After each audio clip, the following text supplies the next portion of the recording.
right, guys, welcome to another webinar by Viking Capital. I'm your host, Vikram Raya, CEO, co-founder with my good friend, Judah Fuld. He's the Vice President of Acquisitions. Judah, welcome to the show, my friend. Hello, everybody. Absolutely. And we also have one of the partners on this project, Michael Holman, one of the developers. Michael, welcome to the project. Welcome to the show, and welcome investors and listeners to the Viking webinar. Today is a special event. We're going to talk about one of our latest projects, but it's also going to be a new type of project that we're introducing to the Viking ecosystem and its development. And we'll talk about the pros and cons, why we decided to venture into development, and we'll talk about sort of the economic climate and why it makes a lot of sense right now. So before we go any further, I just want to make sure all the technology and AV is working. We want to make sure everyone is beaming in from all over the country and make sure that all the sound and audio are working. So if you guys could do me a favor, let's do the chat. And if you can put in where you're from and what part of the country you're calling in from, that'd be great. And maybe what's one thing you want to take out of the webinar. So let's get that. Okay, we got Jane from Gilbert. Okay, a local. Selena's from Southern California. Awesome. Jerry from Maryland. We got Northern Virginia. John. We got Julia from Boston. Awesome, guys. Avinash. Good to see everyone. This is fantastic. So Judah, as people are beaming in from all over the different parts of the country, what's your take on Mr. Jerome Powell and the Fed and things that are happening in our economy and our country? You know, there's so much to build up to this next meeting coming up next week that almost feels anticlimactic, right? The market's already baked in where they assume there's going to be a rate cut. If there's a rate cut, we can keep on the progress we've been seeing. If there's hints towards a second rate cut, there could be some fervor around that. You know, it's not often you see so much hype and excitement on federal interest rates. So it's, nice people see more excited about the world that we live in, but certainly excited for the benefits it'll bring to our industry, for sure. Yeah, absolutely. And I want to definitely introduce Michael Holman in the coming slides. He is our partner from Overland Group. And we're really excited that Viking Capital has found a student partner like Michael, an established developer. Now, Michael, you've been developing properties, and your company's been developing properties for almost like 40 years, things like that. That's a long time. Yeah. We've been doing it for about 45 years. In fact, you might have seen an older gentleman with the name Michael Holman on there. That actually happened. We actually got the man, the myth, the legend, Ken Holman, my father, who actually started it all. He wanted to pop in for a second. Somehow got my link to log in, but he was there. Yeah, we've been doing it for 45 years, hundreds of millions of dollars in development, thousands of units. It's been really fun. That's fantastic. Okay, guys, well, let's get started. If you have any questions, we're going to make sure there's a time for a Q&A. We're also going to make sure that you guys have one-on-one access to us and our team. So there'll be a book a call button. Anytime you need to have your specific questions answered, we'll definitely have plenty of time for that. But we'll also have some time at the end of this presentation for some Q&A. So use the Q&A functionality on Zoom, and we'll also be monitoring the chat. I have my whole team on this call as well, so we'll be fully ready to facilitate all questions that you guys have. So thanks again for joining. Let's get started. So next slide, please. Next slide. Thank you. So Viking Capital is our private equity company. We were founded in 2015. My partner and I, Ravi Gupta, we founded this company to help high-income professionals, doctors, dentists, and business owners, entrepreneurs really find an alternative beyond Wall Street to really create, unparalleled returns outside of, traditional equities. And so we chose real estate as our asset class. We chose multifamily as our specialty. And we've really, drilled down into this asset class, and we're approaching our 10th anniversary. When I started the company with Ravi many moons ago, it was just me, him. I think we had an admin, and then, we've grown over the years, and we've been blessed to have such amazing team members. And so we've really fledged into more of a boutique private equity firm that is really focused on really capital preservation, finding these unique opportunities across the country. I mean, I keep Judah busy. Literally combs through 1,500 to 2,000 deals to find just a few diamonds in the rough that work. Part of the reason why we're successful is we're giving that high white glove service to our investors while we're still creating more of an institutional sort of backbone and DNA. And we have, our CFO and Bill, we have Judah, our asset manager, Ed, who you'll meet later in the presentation, because he's very critical in how we felt comfortable getting into development. This beautiful slide deck was created by Ashley and her team. Chris and his team is actually on the ground right now meeting investors already interested in this deal. So things are happening live all over the place. And we have our rest of our support team there. So let's go to the next slide. A little bit about me. I technically shouldn't be here. I should probably be in a cath lab somewhere, putting a stent in, someone trying to save their life. But I started my career as a cardiologist. That was my love and my passion. I really enjoyed it. I was actually part of a very successful cardiology practice. And that practice has actually become one of the largest in Maryland. And it's actually looking to, go to the next level there. And I practiced it for many years, ended up starting several other businesses, a boutique medical clinic, a mentorship advisory firm, a medical staffing company. And then, eventually I got myself into real estate. And it's been a blessing, and I really enjoyed my journey. We've been, acknowledged by the Inc. 5000 as one of the fastest growing companies. Forbes has recognized us. And so, we made some good headway in the real estate space. Next slide. And I'll let Judah say a few words. Yeah, thanks. Again, great to be with everybody on this webinar. For those of you who have not gotten a chance to talk to me yet, which I understand is a lot of you tonight. My background also atypical for the real estate world. I actually started on the legal side of the equation. After going to law school, I practiced litigation for a number of years, moved then into real estate law. I always had somewhat of an interest in the investment world. I had gotten some CFA progress along the way. Once I started talking investment theory and talking shit with my real estate clients, I knew it's where I wanted to be. I moved on to the investment sales side for a couple of years, some capital markets advisory, before getting to my destination of the buy side, joining Viking Capital more than 4.5 years ago. Vic does keep me busy. We look at a lot of deals. We are excited to now enter the development space as well. Ground-up construction is something that we've been eyeing for a while, for reasons we really hope to share with you in a couple of moments, and excited to partner with Michael on this as well. So a bit about me, happy to tell you guys more. Again, book a call, any of us, and we're happy to chat more. Next slide, please. So the reason why we felt comfortable getting into development is because, it's sort of a step ladder. First things, you do small deals, then you do medium-sized deals, then you do big deals. And you start with like ugly looking deals and decent looking deals where you probably potentially could stay. And then finally you're like, oh man, I would love to live there kind of deals. And so that's sort of the graduation, the ladder we all climb. And then, there's a few groups out there that actually make the leap to go into either different asset classes, or they get into where, this is a same vertical, but just earlier in the process where, we bought deals from developers and now we're becoming the developers. And so Ed has been a phenomenal asset manager, and we knew he was amazing and he was going to really help us manage our assets. That's why we've never lost a single investor dollar. We've never had to do a capital call. And so we credit that to our power of our asset management team and, hopefully wise selection in assets.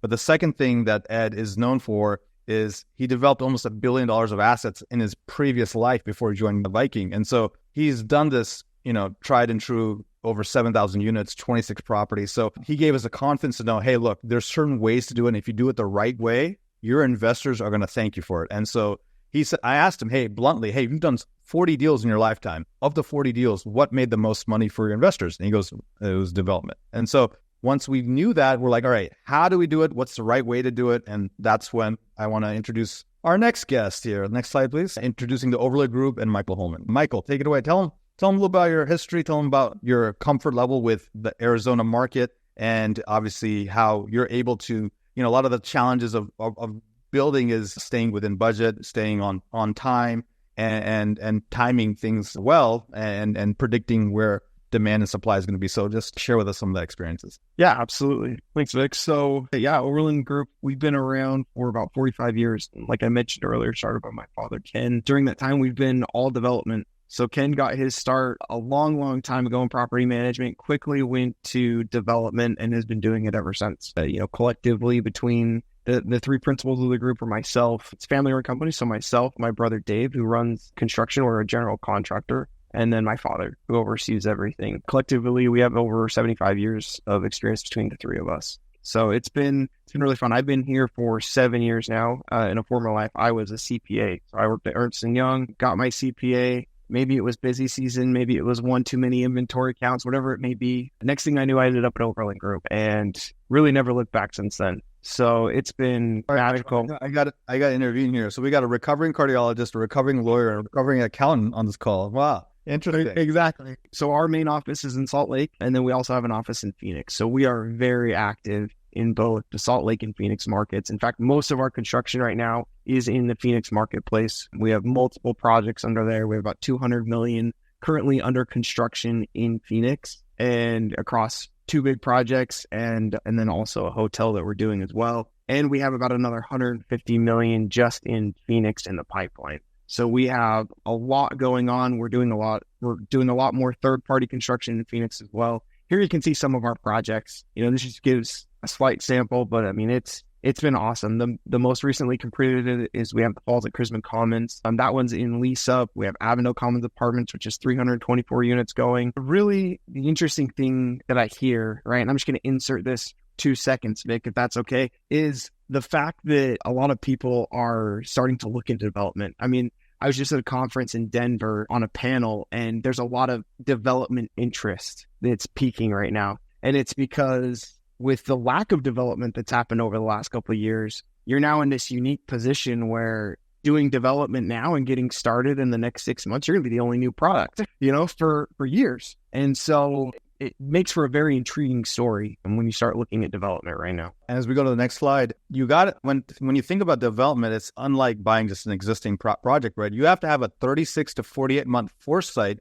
which is, a lot of people, a lot of groups or, in companies, they don't have that. And so Michael's been sitting on this piece of land for a while, and he's waiting for the prime time to build. And, we partnered together and said, hey, look, let's time it the right way. And so I think this is the right time. So, another cool thing about Viking is we've had investors from literally all parts of the United States. We even have some international investors, but I think Utah was the last group of investors we don't have. And unfortunately, Michael Holman is from Utah. And so we're lucky that we're going to be able to get, say, 100% because he's going to bring some of his investors into this project as well. Yeah, we'll have to break that trend. That's for sure. Let's keep going here. All right. And I mentioned this, but, offense and defense are two strategies any company needs to play. A lot of people love the offense, but sometimes defense is what matters. And especially during the last 24 months, it's been a challenging time in multifamily and in real estate in general, commercial real estate, especially if you've been in an office or other asset classes. But we're really proud of this track record. We've never lost a single dollar, never made a capital call, and we are continuing capital preservation. And, it's nice to have this, but we also want to earn people money. So next slide, please. And so we've been able to hit on our exits. We've had six or seven exits so far. We've hit a 24% average annual return. This will be our 28th asset we're acquiring, and we've acquired 5,700 units so far. So why multifamily? So, the reason why we love multifamily is there's so many reasons, and it fits into a lot of people's investment thesis, right? The cash flow is there. There's a long-term asset class stability. In fact, it's become the darling of institutional capital. We'll start showing you some slides where you'll see where the biggest REITs and biggest companies are plowing most of their money into that. It used to be office, call it maybe 4 to 5 years ago, but now it is multifamily is the largest allocation. There's year-over-year rent growth regardless because you adjust with inflation. And, especially now when it's really unaffordable to own a home, you want to have consistent housing. Rental demand is always there. There's appreciation over time. And if you hold it long enough, you will have the appreciation, right? There may be a blip or two in every 2 or 3 years, but if you hold any multifamily asset, I would say over a 7 to 10 year period, you are not going to have any concern for appreciation. There's tax advantages. You can do a 1031 exchange. You can do bonus depreciation,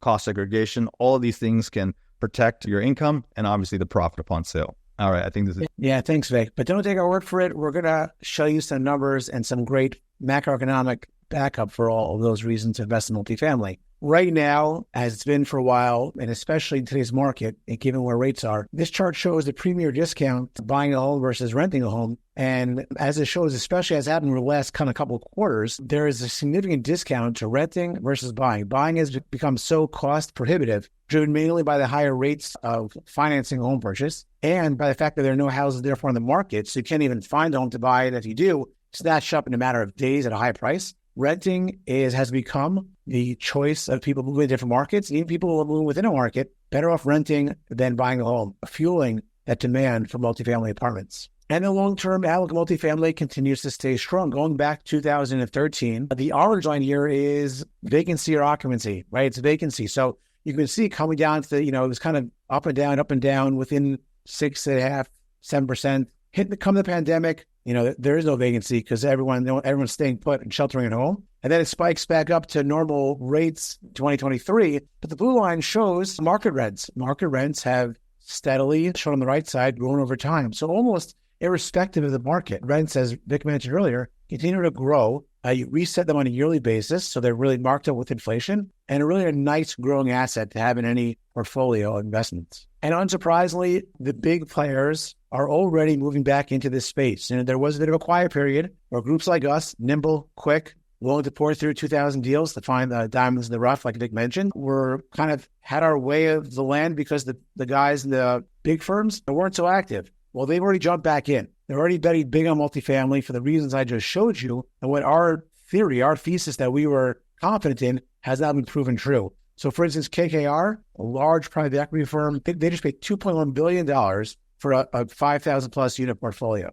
In addition, Equity Residential, another large multifamily apartment owner, bet nearly $1 billion on another apartment portfolio. These aren't small moves strategically set on a certain market. These are indicators of how the best minds on Wall Street, the best investment banks in the world are convinced that nationwide, multifamily has proven its worth, has shown its resilience, and they're making these big bets. And now is multifamily. Now let's talk about new construction. We had this, we've talked previously about how there aren't enough apartments there for the demand that exists. And we mentioned earlier why that demand is so strong. Well, something else that's just readily apparent is not only has not been enough construction to keep up with demand, but a lot of the units that exist are simply old. They're outdated. They're becoming obsolete. 78% of the apartments out there have been in existence since before the year 2000, before Y2K. Put it in the frame of reference for those of you out there. And as a result, the architecture, the size of the ceilings, the overall feel, these are much older units. And while firms like Viking Capital and other firms do a good job of going in and bringing the units up to a more modern appeal, you simply can't compete with a new product. A new product, newly built, not only is it safer, not only is it more tech savvy, and not only more appealing with better amenities as well, but it simply vastly outcompetes the older products. Yeah, Judah, when we go into a new market, just to add to that, one of the things that gets us salivating is when we see a bunch of old apartment buildings, and that's the entire inventory in a market, because there's just so much functional obsolescence that exists with those units that no matter what you do, you just can't make them as nice as a brand new development. So I really feel good about that slide and concur with everything that you just mentioned. Thanks, Mike. What the screen is showing now is something else that's very important for the market we're going to be talking about specifically,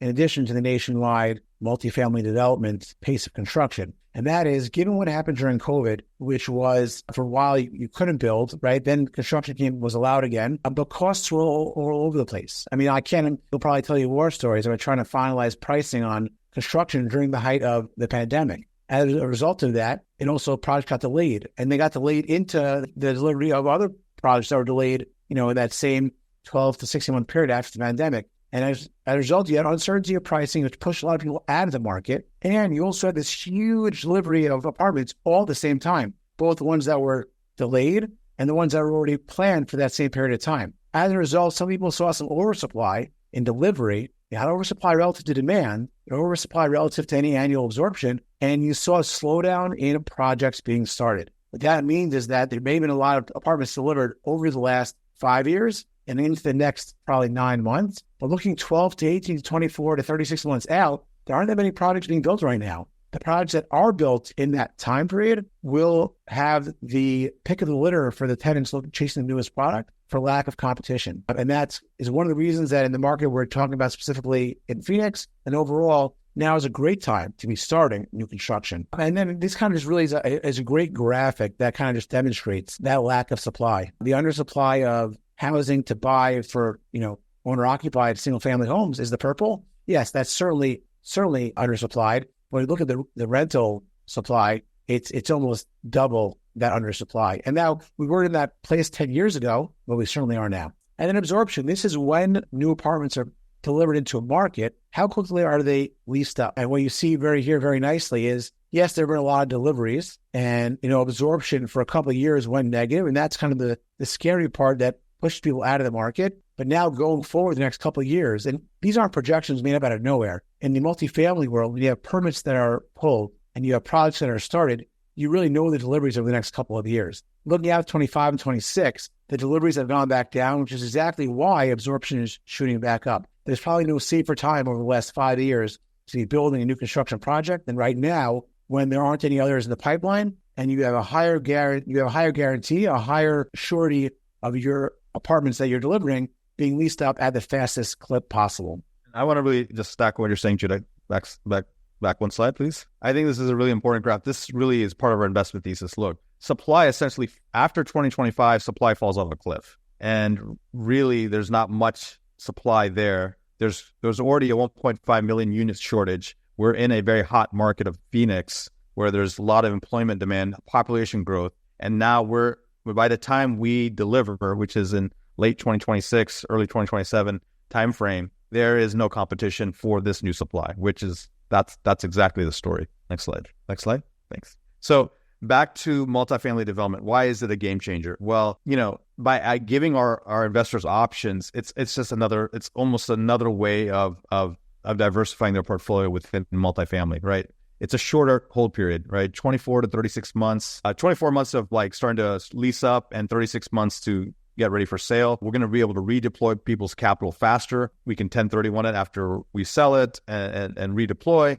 It's a core asset, very stable, a flight to safety. This attracts the KKR, the Goldmans, the Brookfields of the world. All these institutional investors want this type of asset. It's lower risk. It's appealing to a higher income class, higher tenant base, who is not so affected by economic cycles. It's definitely appealing to millennials and higher potential. And so that presents us to, next slide, please, Peoria Gateway. So this is our 200-unit 2026 delivery project in Phoenix, Arizona. Peoria is a thriving suburb of Phoenix, just 12 miles away. So I would really call it just the Phoenix MSA, really. And beautiful design, beautiful look, very attractive for tenants who would want to live here. Next. So the key reasons, we've already hinted at a lot of this, and I encourage Michael and Judah to sort of stack on some of the reasons why this project makes a lot of sense and why we like it as Viking and Overland. But it's basically a prime location, right? This is a path of progress, and it's hyper-connected. There's so much growth along this corridor toward Peoria, which is northwest Phoenix. It's a competitive asset, great set of amenities. If you guys like pickleball, there'll be a pickleball court. There's keyless fob entry, Nest thermostats, the whole bit. It's going to be really, really nice project. We have expertise now in Phoenix with development. We have proven products that have already come online. We can see what the rents are. And so this is more of a rinse and repeat strategy versus, trial and error. Low risk fundamentals. We're building all in close to 300 a door. This is going to sell for 400 per unit. And so that's our arbitrage right there. And then we've talked about the low supply. And, we hadn't planned on the low interest rates being cut by the Fed, but that just adds fuel to our fire and adds more ability for us to probably generate even a higher return. I mean, one of the things, Vic, that I just want to mention there that I love that you kind of touch on at the very end is this deal. I mean, we've really approached this deal with good fundamentals that are based on what's happening in the market, only likely to get better or more favorable in the next coming months. And so, I mean, we're very close to shovel ready, but the things that happen over the next few months really have the opportunity to work in our favor significantly, which I think greatly de-risks the project from just a financing and overall market standpoint that always exists. When you're here kind of at the top of the market and you only have the opportunity to really get better, that's a good place to be in, and not a place that we've been in, especially in the development world, for years. I mean, for a long time, construction costs were only just going up, interest rates were only going up. So to be at a place where you really feel like the horizon only makes projects better is a really exciting place to be. All right. Go for it, Judah. Yeah, sure. I'll go over the capital stack here. Our estimated cost of the project, $62 million. With beneficial kind of layered financing totaling $43.3 million, a 3-year hold. There will be a GP investment here alongside all of our investors' LP investment with two classes, one at $12 and one at $4.7 million.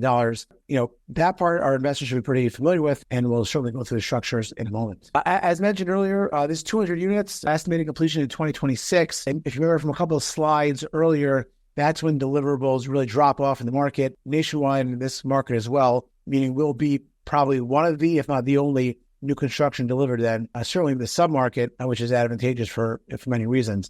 Large floor plans, 957 average, will definitely attract some of the top tenants in the market. We have mentioned many times in our webinars about the flight to quality. Given where the rental market is now, tenants are allocating their dollars competitively, looking for larger units, nicer amenities, newer properties, and we're going to check all three boxes with this project. It is a beautiful property. I mean, I was at the site right now, and this is going to be a gem in the neighborhood that is really squarely in the path of progress. You see here the pool, the pickleball court, and even I think that was cornhole in the middle, not to be neglected. I don't want to run through all the amenities here, but there's still going to be amenities that are going to attract really the top tenants: fitness, work from home, pool, and a whole hangout area, in addition to units themselves having top of the market features, appliances in terms of finishings in the kitchen and the bathrooms, as well as the living areas. And this will be, a 20-month construction timeline.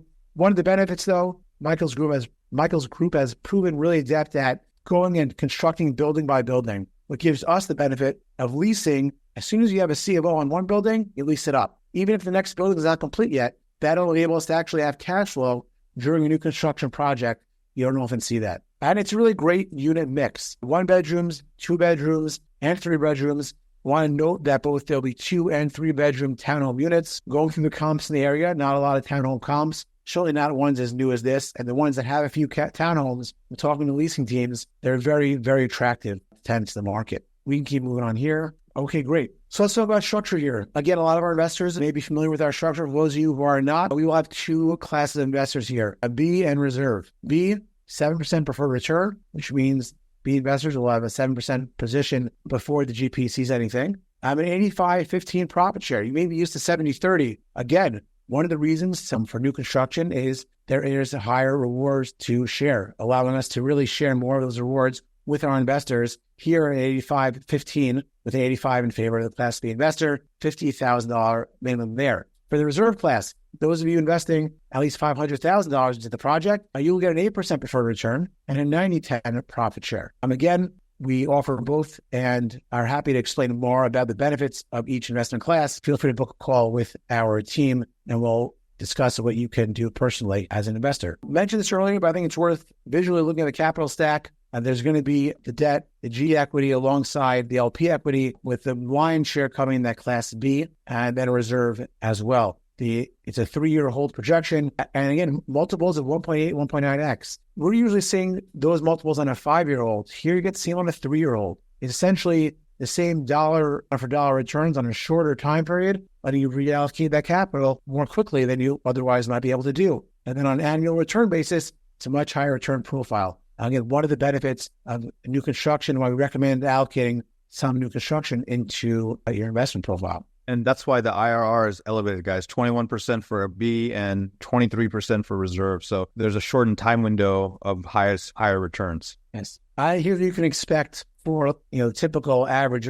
Class B investment of around $100,000, and the reserve class as well, just so you can kind of put that multiple into actual dollars. And as we always do, we provide a sensitivity analysis. We don't have a crystal ball. Michael almost has a crystal ball, but none of us actually have crystal balls. And therefore, we want you guys to see, let's just say our exit caps move 25 basis points at a clip in either direction. That obviously will impact our exit price significantly, almost $10 million at the extremes here, but it's still very handsome returns. It's one of the reasons that we're excited about this project. This is the Class B analysis, and if we go on one more, you'll see the reserve class analysis as well. Again, these will all be available in replay, and encourage you to take a deeper look and have a call with our team to go through all this in more painstaking detail. Again, the loan principal is going to be 37.3 for the actual debt financing. It's a 54% kind of loan to value. There'll be a pref equity slug, kind of sort of a mezz debt layer behind it in the form of pref equity. The rate of 8% will be adjustable, as it always is on construction loans, with the full term being interest-only payments. And here's a breakdown of the actual costs. Unlike other deals where you may not see the slide, it's worthwhile for you to see what that total deal size is, where it's coming from, right? So there's land costs, and land here has already been purchased and fully entitled, by the way. It's often a risk you'll have in a new construction deal. Here, Michael's team has worked hard to get this deal completely entitled. What that means, there's no zoning risk. Some of the other legal risks that you might have in a construction deal are already in the rearview mirror here. That's some of those soft costs. You've seen $11.7 million.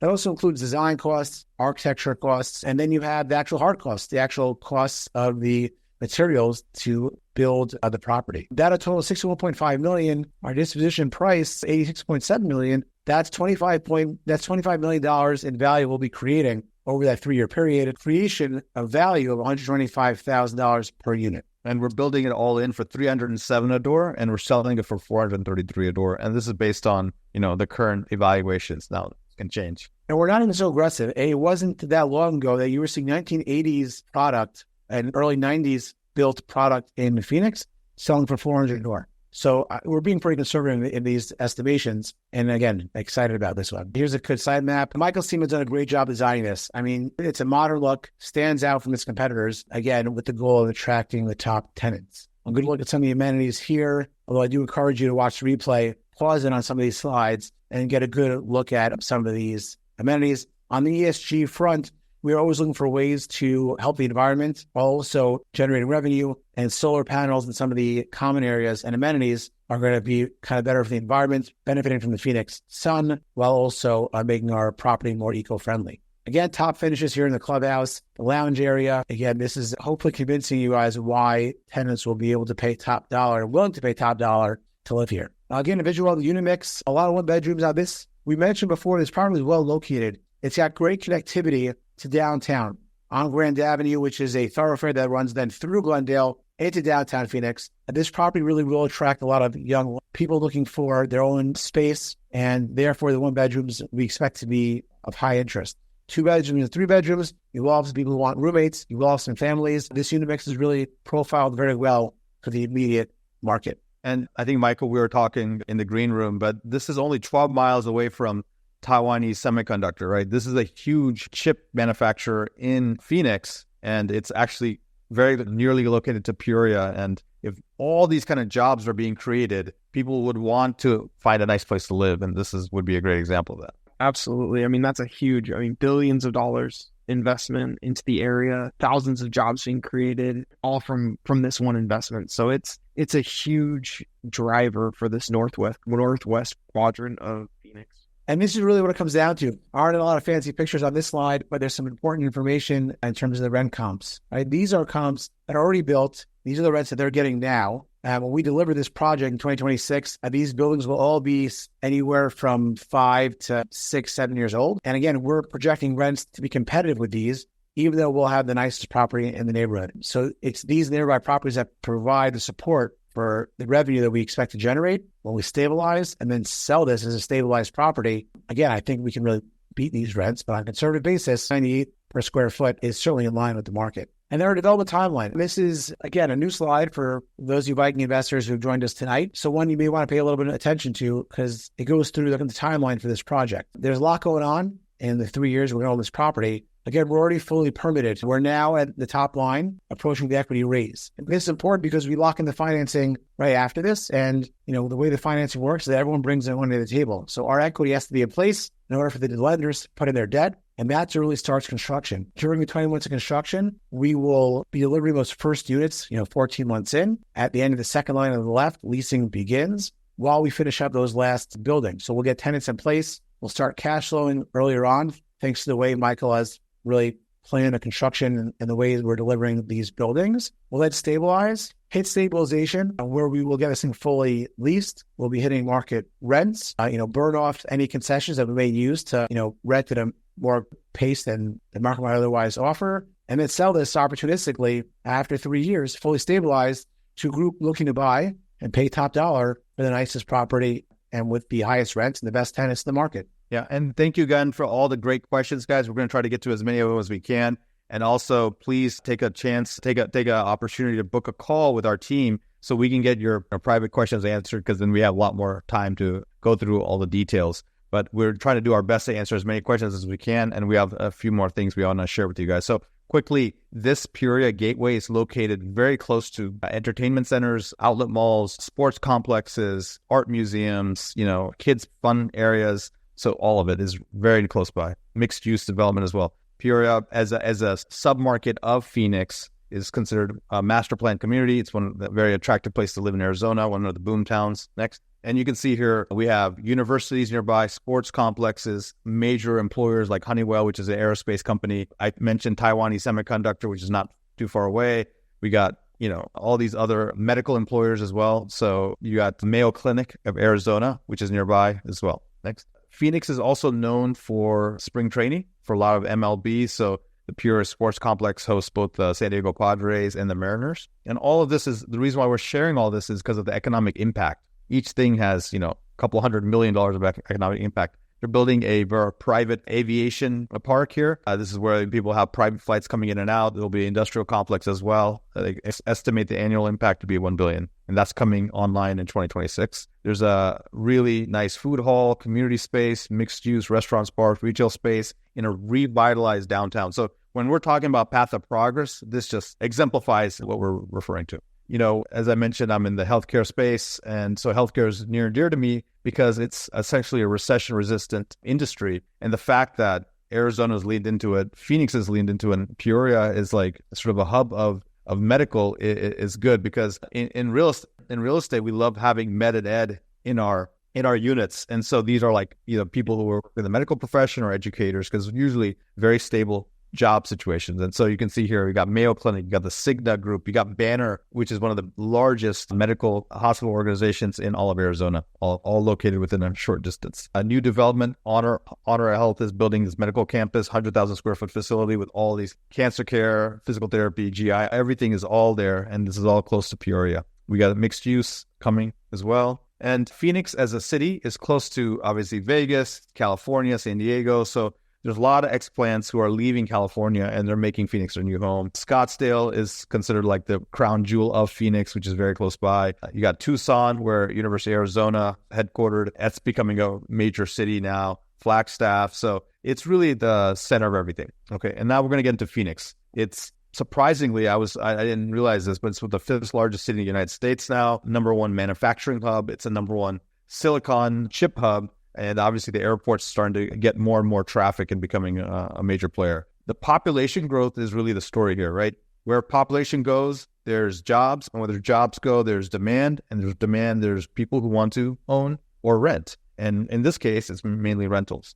And so that is why we track these kind of things. And we do demographic studies before we choose locations. And so this is our first foray into Phoenix as Viking, and this is our first foray into development. So we were very careful with all the research and the data before we pulled the trigger here. And this exemplifies where the population growth is going. The population growth is also outgrowing the U.S. in terms of where the fastest growing metros. And we mentioned the net migration. This is one of the number one states for top MSA net migration. And here's a story of housing versus renting, right? On the left side, you see the average home price, $525,000, right? The national average is about $420,000. This is 25% above. Same thing with the rents. Rents, national average is about $2,000. We're at $1,367. So there's an opportunity for rent growth, and there's a lot of room because no one's going to want to pay this kind of housing prices. It's unaffordable for most people. And so this is really the arbitrage opportunity for us. And many people don't realize this, but there's actually some restrictions on growth in Phoenix and the surrounding areas. And the reason for that is there's a lot of indigenous population, Native American population, and so they have reservations that you are not allowed to build upon. There's also natural barriers such as mountain ranges where it's difficult to build, or essentially if you build on the other side of it, you're disconnected from the main part of the city. And so because of that, there's some restriction in supply. And so that also portends well for us building in this area. Higher education is always a good sign for an attractive tenant base. And so you have Arizona, you have ASU, some of the top universities in the area, and you have all these other ones as well. We've talked about employment, and it's actually beating the national average consistently over the last four years now. And so some of the top employers, and this is important for investors to know, hey, like who's going to actually live in these apartment, buildings? And it's, we have the medical space, we have Banner Health, employing almost 9,000 people. We got Apollo Education Group, the University of Phoenix Online, that company that you've heard of, that's the parent company. Honeywell is a space aviation company. American Express is a financial company. We got St. Joseph's, another medical company. So a lot of diversity in the employer base and a significant amount of employment. During 2008, during the great financial crisis, I'll be honest, Phoenix was not the place anyone wanted to be because they got hurt. They got hurt pretty bad. And I'll actually lean into Michael on this too, because he's studied this market quite well. But, I'm impressed with what Phoenix has done over the last 16 years, right? They've really reinvented themselves. They've become this major hub where wealthy people all are like building these mega mansions in something called Paradise Valley. You got healthcare companies exploding here. It's become a Silicon Valley hub with all these semiconductor companies. And then the electrical vehicle companies like Lucid are coming here. And then, we have now sports and entertainment really making it as a major tourist attraction. So with that diversification, this is not the same Phoenix. And, we went through some hardships last 2 or 3 years. Phoenix did great. Michael, do you want to stack on that? Yeah, absolutely. I mean, the Phoenix was one of the markets that probably did the best job of learning from its mistakes in 2008, right? It wasn't as diversified as it needed to be. And it has been a very concerted effort as a state and as cities across Phoenix MSA to bring in that diversity. And there's a lot of government money, a lot of municipal money going towards that goal of that diversification, right? I mean, Phoenix was not historically known as a tech hub, right? I mean, data centers weren't necessarily a huge thing. You got Intel, you got TSMC, you got these huge groups coming in here, but that's not all. Like you said, the diversity is really broadened. And then the other little secret sauce to all of this on why you're seeing a lot of the diversity is the lifestyle in Phoenix. The cost of Phoenix is really high value. I mean, you have people moving to Phoenix in droves because all of a sudden they realize I can be in the outdoors. I can live the lifestyle I want to live. I don't have to pay $2 million for my house. So you're getting all of these people moving in and a diverse set of people moving in that has been happening for 10 plus years. And what COVID did is COVID just accelerated that. COVID didn't change anything that had been happening in Phoenix for the last 10 years. It simply provided an acceleration because now people could go live where they wanted to live, which was Phoenix. Awesome. Next slide, please. We talked about how healthcare is important and it's a key economic driver. And so the economic impact on the state is $78 billion. And it accounts for almost 1 million jobs in the state. So it's powerful. And that's a good thing for a lot of our tenants. Next, we mentioned Mayo Clinic. Again, #1 hospital in Arizona for the 12th consecutive year. Nationwide, there's multiple Mayo clinics, one in Florida, one in Rochester, and one here in Arizona, $28 billion of overall impact. But the one in Arizona has about $4.7 billion of impact. And people come, there's medical tourism. People literally fly in from parts of the country just to get treated here at the Mayo Clinic. GDP is growing, both in the state, obviously, as well in the country. Next. And these are the important slides I want to get to. So Intel just announced a couple years ago that they're going to build this $20 billion 2 fabrication plants where they're manufacturing these semiconductor chips. And so they refer to this as, there's Silicon Valley. This is called the Silicon Desert. And so it's going to account for a ton of jobs and a ton of impact. Next. Amcor is a company that has a Peoria campus, and they're testing and producing chips for Apple computers at the Taiwanese semiconductor facility. And then this is what Michael's referring to, the $1.2 billion of investment by Taiwanese Semiconductor, TSMC. They're planning on it bringing close to 80,000 jobs to Phoenix, which is amazing. So I'm going to rip through these slides quickly so we have time for some Q&A. But, the statistic here is visitors spend $77 million per day across Arizona just seeing attractions and sites. Next. This is a phenomenal new resort opening in 2025. It has Vegas-esque vibes, and it's essentially like a beach, luxury hotels, resorts, water park, concert arena, all in one place. It's $1 billion, and then they're gonna open it up in 2025 next year. Next, Super Bowl, we had it last year here, $1.3 billion impact. Next, the Waste Management Open is one of the top PGA events out there, and more than 700,000 people come to Phoenix every year just to attend it. Next, you got polo championships. Next, Lake Pleasant. The interesting thing here is it provides $7.1 billion of GDP growth for the state, and a lot of benefits to the state both for water preservation and for the income that it provides. Next, State Farm Arena, $24.2 billion. The Phoenix Suns play here, and the Cardinals. Next, 15 different MLB teams have their spring training facility in Phoenix, and that's called the Cactus League. Mattel just opened up a new adventure park. This is essentially like a Universal Studios kind of thing. It opened up this year, actually, 2024. They expect $13 million of impact per year. The NASCAR has a big facility. And then Lucid Motors, the electric vehicle company, $100 million of impact, 6,000 jobs were created. And the airport is really thriving, $44.3 billion. They've redone the whole airport. It's pretty amazing, and they have a lot of traffic. And now we're doing the planes, trains, and automobiles. So we got the investment in BNSF and the railways. So now we get to how you can invest. So guys, we presented a lot of data, a lot of research, a lot of information, thought processes on development and why it makes sense, timing, why we're choosing now, why we chose our specific partners, and really why this is the next part of Viking strategy with existing assets now and developing assets. And so it's really a continuum of what we're offering as we expand who we are as a private equity company. So the way you can invest with us in this asset or any other assets would be the 1031 exchange, self-directed IRAs, cash. You can use, 401ks, trusts. There's different ways to get involved. Next slide. And I want to just chat a little bit about 1031s. The reason why this has become very popular is it is one of the most, proven tax saving strategies and wealth creation strategies that many of the most savvy financial people use. And so,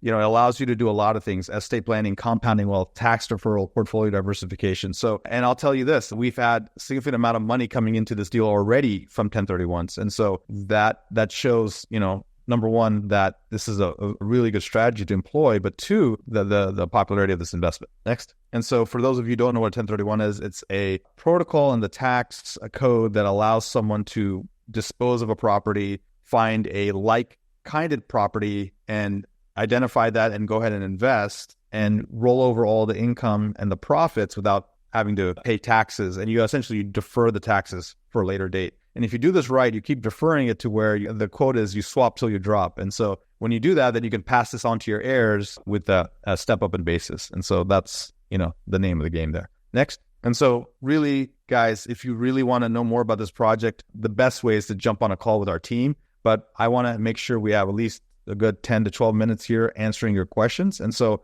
let's go through some of the questions we've already gotten from many of you. These are probably some of them. And then we're going to go through the Q&As here. So Judah, why is Viking going away from its tried and true strategy of just buying existing assets and considering development? What do you think? Yeah, the truth is we're not really going after anything different than we usually look for, right? We usually look for asymmetric risk reward, right? We're looking for properties where the reward outweighs the commensurate risk that's typical for that type of investment. So where we usually would look for multifamily value add type projects where the amount of value you add outweighs the risk of buying that type of property. It's no different here, right? There are risks inherent with ground up construction. Again, I mentioned earlier, we've gone past a lot of those risks, the entitlement risks that they're called. Michael's team has already moved us past them. But the reality is, in this location, in this market, the rent's already proven out. The cost of construction that we were able to kind of lock in certain ways, the opportunity we see outweighs on an adjusted basis that risk. And it offers greater returns than a typical value-add property would return. Normally, we're shooting for that same 1.9 multiple on a 5-year basis. You have an opportunity here to get on a 3-year basis. Those annual returns then shoot up from 15 to 17% up to the mid-20s, allowing our investors to reap those same benefits on a more accelerated basis and then hopefully reallocate them to another opportunity. So again, the fundamentals underlying the multifamily market are the same. There are a lot of benefits to new construction. As I mentioned earlier, much of the 78% of the product out there in the multifamily world is nearing obsolescence. It's from pre-2000. So we have the opportunity to deliver brand new product, be the top asset in a market that is within the pathway of progress. So again, a reward that outweighs the risks, which is again what we always look for. So I have some questions about, hey, is there cash flow in the deal? This is from the Q&A. How do we answer that? Now, often in new construction, there won't be cash flow. You build it, you lease it up, and then you sell it. Here, again, because we're delivering building by building, we will be able to start leasing up the units as soon as the first building is done, which we believe will be around month 14. And with them, full construction by month 20,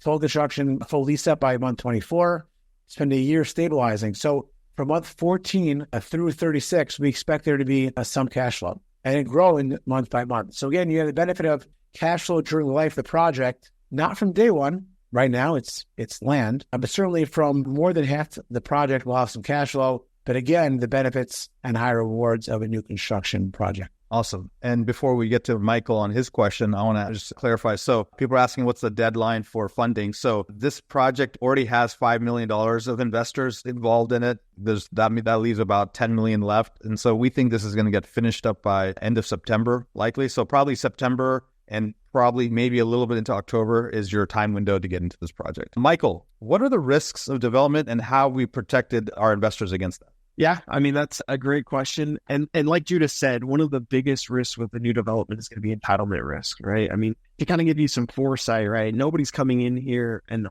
front end. So one of the ways that the risk is really mitigated, we've owned this property for 2 years now, coming up on 2 years. This is not new. And we've been under contract for even longer, about 2.5 years. And so The reality is we've been working on this project for that long of time. So the timing here that Vic is talking about is really important, right?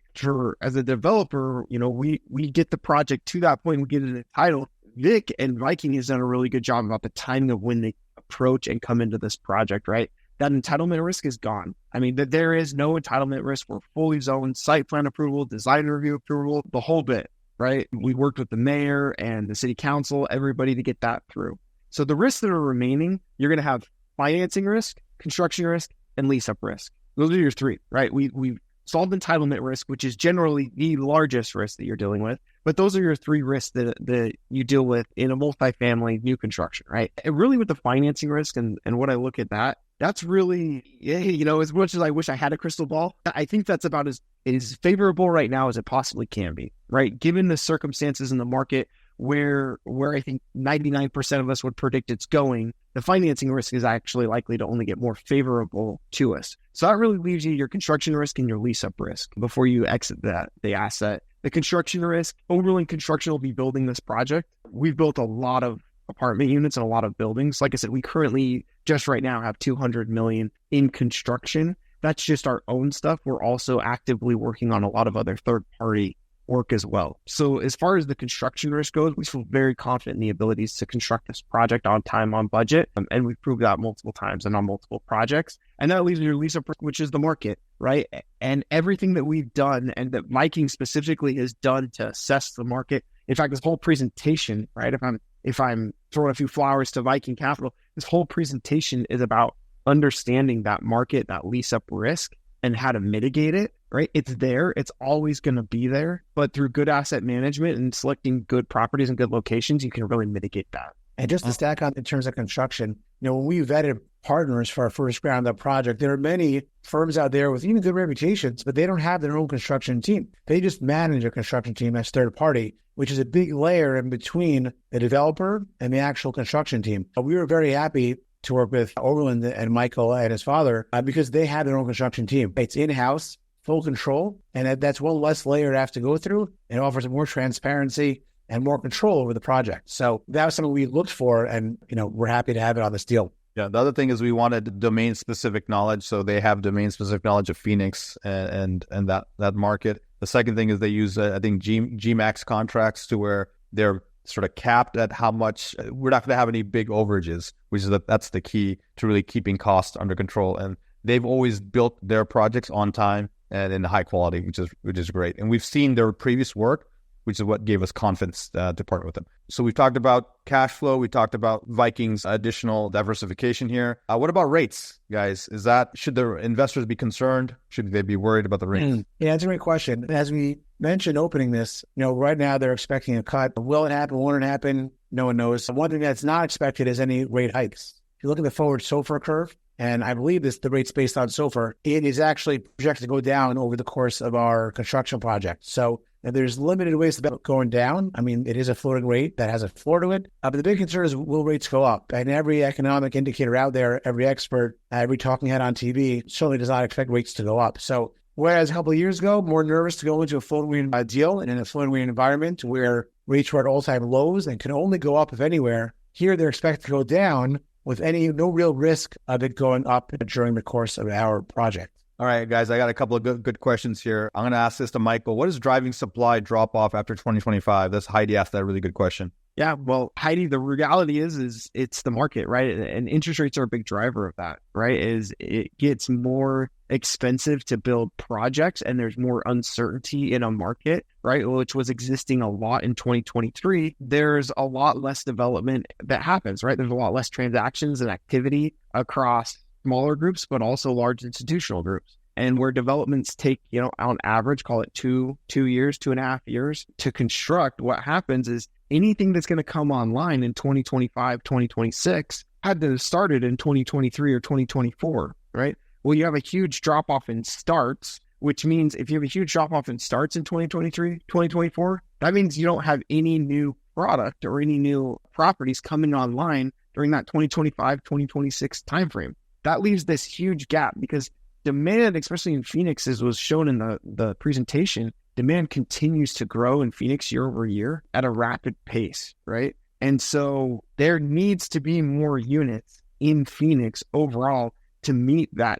demand. Well, if you're the brand new property and there's not another new property in 2 years, when you start seeing that turnover and those new people moving in, you're often viewed as the newest, shiniest toy. You can charge the highest rents. You have the most lease up velocity. And so that's a really powerful position to be in. That's pretty unique, right? Not a lot of people got to play in that, because if you were a developer with institutional capital and that spigot got shut off, there's nothing you can do. You're stuck and you can't develop. So there's a really unique and interesting opportunity that we have here. Yeah, and I'll just play on Michael what he's saying. So think about it this way. What we're trying to do is we're not trying to hold this project for long. Once we build it, our goal is to get the highest amount of people in at the fastest amount of velocity with the highest rents. And then that NOI that gets baked in is the multiple which we get to sell it for. And that's the profit there. And so if the time we're coming online and leasing up and able to get the premium rents, that just increases the multiple for our investors, which is that's the whole game. Someone's asking, as interest rates decline, don't you expect home ownership to increase, and how that will affect the rental markets? Yeah, I think that when rates come down, you'll start to see more houses being sold. But the underlying problem of construction that Michael just described, they really carry forward for not just multifamily apartments, but also single-family home construction as well. So sure, I expect to see an uptick in construction also. But again, you're now 1 year, 2 years, 3 years out. Our project should be kind of ahead of that. And if you remember the chart before, there was a vast gap and divide between the undersupply of homes versus the undersupply of apartments. So there's a much bigger cushion on the apartment side than there is on the single-family home side. The people are asking about tax benefits and depreciation. Yeah, so I mean, generally, as you've seen throughout our projects, and you haven't happy to talk about it here, the newer the product, the more value there is to depreciate. Right. So when we buy in our value add space, new construction, 2005, 2012 construction, there's more depreciation than there is in a 1960 built property. So here, the same thing, there will be depreciation. Michael, maybe you can speak to on the new construction sense, where it comes in and when it comes in, given that it's not simply a new acquisition, but a development. Yeah, so it comes into play when the asset is placed in service. So we go through construction. Once the asset is placed in service, meaning that we actually start leasing it, that is when we will kick off a cost segregation study. The beautiful part, right, which is common among all assets, the beautiful part about a new construction property when you're doing a cost segregation study, we know where every single penny was spent, right? Every single penny that was spent on this dollar, we have backup documentation.